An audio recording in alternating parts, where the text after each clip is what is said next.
மலேசியாவில் இருக்கிற நான், மலேசியா சிட்டிசனாக இருக்கிற நான், தமிழக வெற்றி கழகம் அப்படின்ற ஒரு கட்சிக்கு வந்து ஆதரவு கொடுக்கறதுக்கான காரணங்கள் என்ன? 2026லேயும் வந்து பார்த்திங்கன்னா சில பெண்கள், சின்ன சின்ன குழந்தைகள் எங்கள் கிராமத்தில் வந்து பார்த்திங்கன்னா இன்னும் டாய்லெட் இல்லை, புதருக்குள்ளே போகிறோம், நிறைய பஸ்ஸில் வரவங்களாம் பார்த்துருவாங்க, பாதியிலே எந்திரிச்சிருவோம், ஆண்கள் போவாங்க, அதுக்கப்புறம் அவங்க போன பிறகு தான் நாங்கள் போவோம் அப்படின்னு சொல்லிட்டு அடிப்படை கழிவை வெளியாக்குறதுக்கு கூட ஒரு ப்ராப்பரான டாய்லெட் இல்லை அப்படின்னு சொல்லும்போது இன்றைக்கி எனக்கு எல்லாமே இருக்குங்க.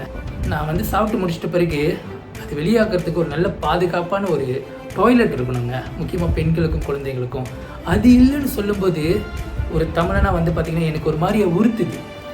இதை சரிப்படுத்தணும். இந்த 75 வருஷமும் ஒரு கட்சி இருந்திருக்கு, 50 வருஷமும் ஒரு கட்சி இருந்திருக்கு, 15 வருஷமும் ஒரு கட்சி போராடிக்கிட்டு இருக்கு.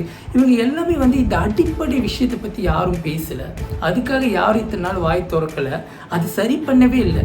சரி, தோத்துக்கிட்டே இருந்தாலும் பரவாயில்ல, அட்லீஸ்ட் இதை சரி பண்ணி புஷ் பண்ணி அதை மாற்றிருக்கலாமே. அந்த ஒரு விஷயத்தை வந்து பார்த்திங்கன்னா ஒவ்வொரு மேடையிலும் என் தலைவன் பேசினதை எனக்கு ரொம்பவே பிடிச்சிருந்துச்சி. ஒரு நாட்டில் இருக்கிற மக்களுக்கு ஒரு வீடு இருக்கணும், அந்த வீட்டில் வந்து பார்த்திங்கன்னா அடிப்படையான ஒரு இந்த மாதிரி வசதிகள் இருக்கணும். அப்போ தாங்க அவங்க அட்லீஸ்ட் சந்தோஷமாக மரியாதையாக வாழ முடியும். இந்த ஒரு விஷயம் அங்கே இல்லாத போது அந்த நாடை வந்து ஆண்ட அரசாங்கம் வந்து பார்த்திங்கன்னா தோத்துருச்சு. நீங்கள் வேலை வாய்ப்பு கொடுங்க, நீங்கள் கம்பெனியை கட்டுங்க, ஏர்போர்ட் கட்டுங்க, ஹெலிகாப்டரை விடுங்க, என்ன வேணாலும் பண்ணுங்க. ஆனால் அந்த நாட்டில் இருக்கிற மக்கள், ஒரு மக்களுக்கு வந்து பார்த்திங்கன்னா ஒரு டாய்லெட் கட்டி கொடுக்க முடியலன்னா இது எந்த வகையான ஒரு நாட்டோட ஆட்சி அப்படின்றது எனக்கு தெரியலைங்க. இந்த ஒரு விஷயத்தை என் தலைவர் என்னைக்கு ஹைலைட் பண்ணி பேசினாரோ அன்னைக்கு அவருக்கு நான் வந்து சப்போர்ட் பண்ணோன்னு எனக்கு தோணிடுச்சுங்க. ஒரு நாட்டில் இந்த அடிப்படை வசதிகள் எல்லாமே கரெக்டாக இருந்த பிறகு, பாதுகாப்பு எல்லாம் கரெக்டாக இருந்த பிறகு அதுக்கப்புறம் தான் இந்த மேம்பாட்டு திட்டங்களுக்கு போகணும். இங்கே அடிப்படை வசதிகளே இல்லாத போது மேம்பாட்டு திட்டங்களை பற்றி பேசி மக்களை ஏமாத்துறது வந்து பார்த்திங்கன்னா என்னை பொறுத்த வரைக்கும் கரெக்டான அரசியல் பார்வை இல்லை. Why not NTK? என்டிகே வந்து பார்த்திங்கன்னா கொள்கை ரீதியில் ஒரு ஸ்ட்ராங்கான கட்சி. என்டிகே வந்து பார்த்திங்கன்னா எனக்கு டிவிகே வந்த பிறகு இப்போ உள்ள காலகட்டத்தில் ரொம்ப அதிகமாக தெரியும். பட் அதுக்கு முன்னாடி வந்து பார்த்திங்கன்னா அண்ணன் சீமானோட பேச்செலாம் வந்து பார்த்திங்கன்னா நான் கேட்டிருக்கேன். ஆனால் இன்றைக்கி நான் என் டிவிகே ஃபாலோ பண்ண ஆரம்பிச்சனோ அவரோட பேச்சில் தமிழ் தேசியம் இருக்குது, தமிழ் இன விடுதலை இருக்குது.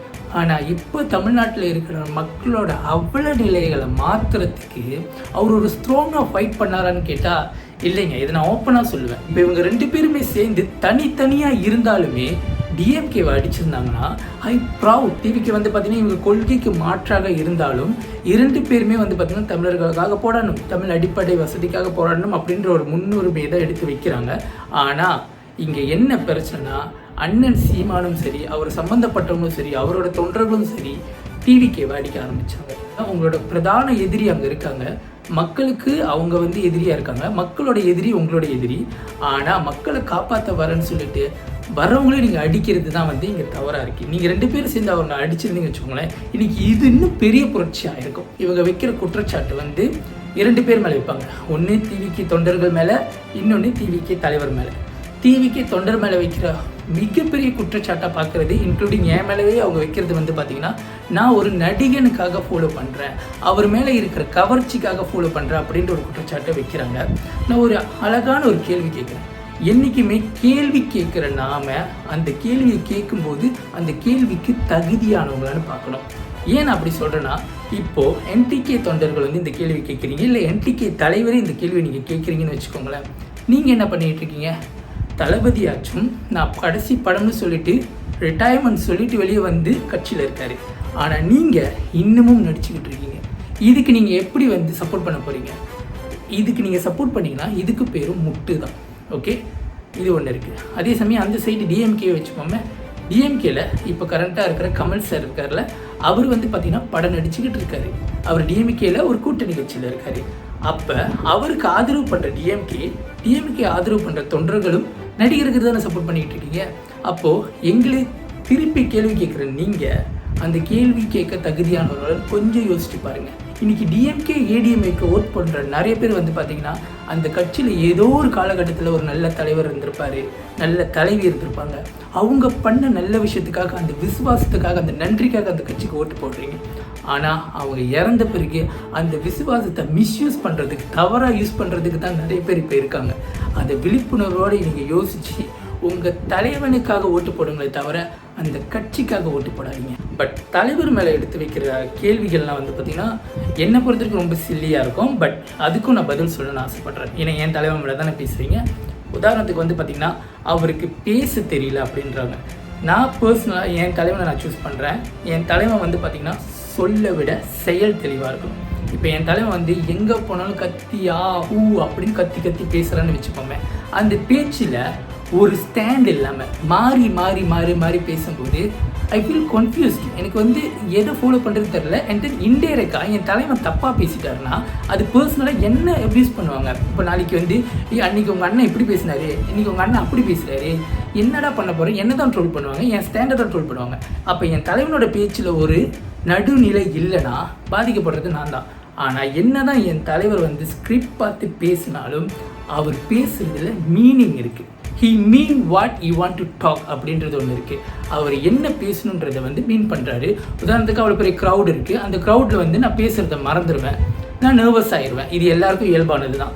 நான் நர்வஸ் ஆகிடுவேன். நான் நர்வஸ் ஆகி தடுமாறி தப்பாக பேசி அது வைரல் ஆகிறதுக்கு பதிலாக நீ என்ன தான் என்னை ட்ரோல் பண்ணேன், நான் பேப்பர் பார்த்து படிக்கிறேன்னு நீ சொன்னாலும் எனக்கு ட்ரோல் பண்ண போகிறேன்னு அவருக்கு தெரிஞ்சும் நான் என்ன பேசணும்னு எழுதி வச்சுருக்கேன், இதை பார்த்து நான் பேசுகிறேன் அப்படின்றத அவர் பண்ணுறாரு. இதுக்கு பேர் முட்டு இல்லைங்களே. ஏன்னா என்னை பொறுத்த வரைக்கும் ஒரு நல்ல தலைவனுக்கு அழகு வந்து பார்த்திங்கன்னா மக்களை நேசிக்கணும், மக்கள் கூட கனெக்ட் பண்ணணும். அதை தாண்டி இந்த லீடர்ஷிப் ஸ்கில்ஸ், ப்ரெசன்டேஷன் ஸ்கில், நீங்கள் சொல்கிற அந்த ஸ்பீக்கிங் ஸ்கில், இது எல்லாமே ஸ்கில் கேன் பி டெவலப். இதை நீங்கள் புரிஞ்சுக்கோங்க. ஒரு தலைவன் மாற்றங்களை கொண்டு வரானா அதுதான் தலைவன். இப்போ என் தலைவன் வந்து சின்ன சின்ன பிள்ளைகளை கேள்வி கேட்க வச்சாங்க தானே, இந்த கேள்விகள் தான் மாற்றம். இத்தனை வருஷம் இருந்த அந்த சக்தியை உடைக்கிறதுக்கு இந்த மாதிரி விஷயங்களை தான் உடைக்க முடியும். என் தலைவன் பின்னாடி வந்து பார்த்திங்கன்னா ஃபேன்ஸ் தொண்டர்கள் மட்டும் இல்லை, ஒரு எழுச்சியை நான் பார்க்குறேன். அந்த எழுச்சி வந்து பார்த்திங்கன்னா அவர் 2026 ஏப்ரல் 23 போடுற ஓட்டில் தோத்தாலும் சரி, சப்போஸ் அவர் தோத்துட்டாருன்னு வச்சுக்கோங்களேன், இது எந்த வகையான தாக்கத்தை கொடுக்க தெரியுமா? இது வரைக்குமே அரசியல் பற்றி பேசாத குழந்தைகள், பெற்றோர்கள், தாய்மார்கள், அதுக்கப்புறம் இருக்கிற கட்சி திரும்பி வந்தாலுமே மக்கள் கேள்வி கேட்டுருவாங்களோன்னு ஒரு பயத்தை அவங்க உள்ளுக்குள்ளே கொண்டு வந்துடுவாங்க.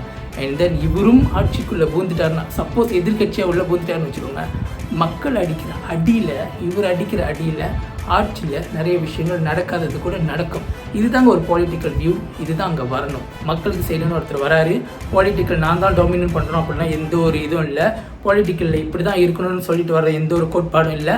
மக்கள் யாரை தேர்ந்தெடுக்கிறாங்களோ, மக்களுக்கு கூட யார் கனெக்டாக இருக்காங்களோ அவங்க தான் தலைவன். அந்த தலைவன்ற ஒரு அங்கீகாரத்தை மக்கள் கொடுத்துட்டாங்கன்னா அது போதும். அவரை எவல்யூட் பண்ணுறதுக்கு இந்தந்த குவாலிஃபிகேஷன்லாம் நீங்களே வச்சுட்டு வர வேணாம். ஏப்ரல் 23 மாற்றங்கள் வேணும்னு நினைக்கிற ஒவ்வொரு தமிழ் மக்களும், தமிழ்நாட்டு மக்கள் குறிப்பாக, உங்களோட வாக்கு கரெக்டாக கொண்டு போய் பதிவு பண்ணிடுங்க. இன்றைக்கி வந்து அந்த சின்னம் தான் ஞாபகம் இருக்குது. ஒரு தலைவன் உங்களை விட்டு போயிட்டார் இறந்துட்டதுக்காக. இன்றைக்கி நீங்கள் அதை மாற்றி போடுறதுனால உங்கள் விசுவாசமும் நன்றியும் மாறப்போவதில்லை. அந்த தலைவனோட ஆசீர்வாதம் உங்கள்கிட்ட எப்பயுமே இருக்கும். ஓகேவாங்க? இதே தான் நான் வந்து வருங்கால தலைமுறைக்கும் சொல்கிறேன். பாலிட்டிக்கில் லீடர் ரொம்ப முக்கியம், அதுக்கப்புறம் தான் அந்த party. Politics need to be change each time. Okay, உங்கள் ஓட்டு ரொம்ப முக்கியம், அதை மறக்காமல் போட்டுருங்க. அண்ட் தென் பர்சனலாக என்னோடய தலைவன், என் அண்ணன் உங்களுக்கு நல்லது பண்ணுவார்னு நான் நம்புகிறேன். நீங்கள் நம்பினீங்கன்னா ஏப்ரல் 23 மறக்காமல் கொண்டு போய்ட்டு ஒரு பட்டனை அமுத்துங்க. அதுக்கப்புறம் B4 நம்ம எல்லோரும் நினச்சது கண்டிப்பாக நடக்கும்.